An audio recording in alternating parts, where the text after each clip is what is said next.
Les militaires et paramilitaires ont voté dimanche pour le second tour de la présidentielle sénégalaise. Le gouvernement nigérien a délivré un passeport diplomatique à l'ancien directeur de cabinet de Muammar Kadhafi. Voilà pour les principaux titres. Bonsoir et merci de suivre Afrique Média. Commençons cette tranche d'informations par le second tour de la présidentielle sénégalaise qui a débuté dimanche par le vote des militaires et paramilitaires.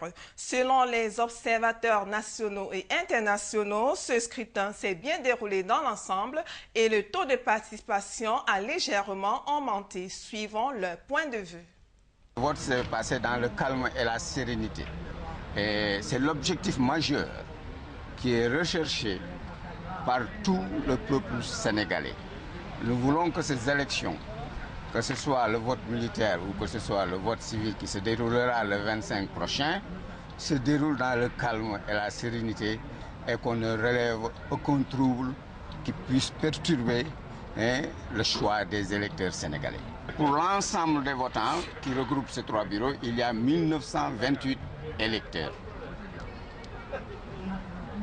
Et nous avons enregistré pour les 2 jours, c'est-à-dire hier et aujourd'hui, 558 votants. Il y a un léger mieux par rapport à ce qui s'était passé pour le premier tour. Environ pour le pourcentage, on peut caler à hauteur de combien? Bon, c'est-à-dire pour le pourcentage, c'est à 28,94%. Pour le second tour. Pour le second tour. Et pour le premier tour, c'était combien? Pour le premier tour, c'était 23,92%. Comme nous avons bien suivi tout le deuxième tour, ici on se trouve pour la deuxième fois parce que nous sommes venus pour l'ouverture, nous sommes venus aussi pour la clôture. On a fait Dakar, Guédiawaye, Pikine, Rufisque, j'espère que je prononce bien. Donc, disons tous les 5 lieux de vote où il y avait le vote militaire. Ce que je peux constater, qu'on n'a pas observé les problèmes majeurs au niveau de la sécurité et aussi au niveau des régularités des procédures.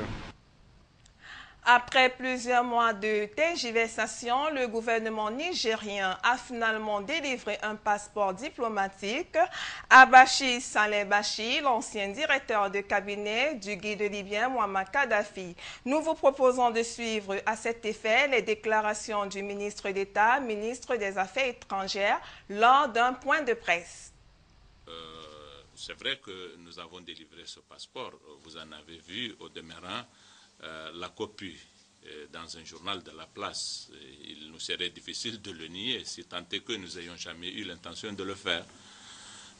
Mais l'idée qui a été véhiculée à travers un certain nombre de propos qui ont été tenus sur cette question consiste à accréditer l'idée selon laquelle nous n'aurions pas dû le faire parce que ce ne serait pas légal, ou que nous n'aurions pas dû le faire parce que c'était de nature à porter atteinte aux intérêts de notre pays, à la qualité de la relation de bon voisinage que nous avons avec l'État libyen, à la sécurité de nos compatriotes nombreux qui résident dans ces pays. Il a aussi été dit par la suite, peut-être nous y reviendrons, que nous l'avons délivré parce que nous aurions obéi à des pressions d'une puissance extérieure. S'agissant du premier aspect de la question, est-ce que c'est légal que nous donnions un passeport diplomatique à M. Bachir Saleh, ancien directeur de cabinet du colonel Kadhafi?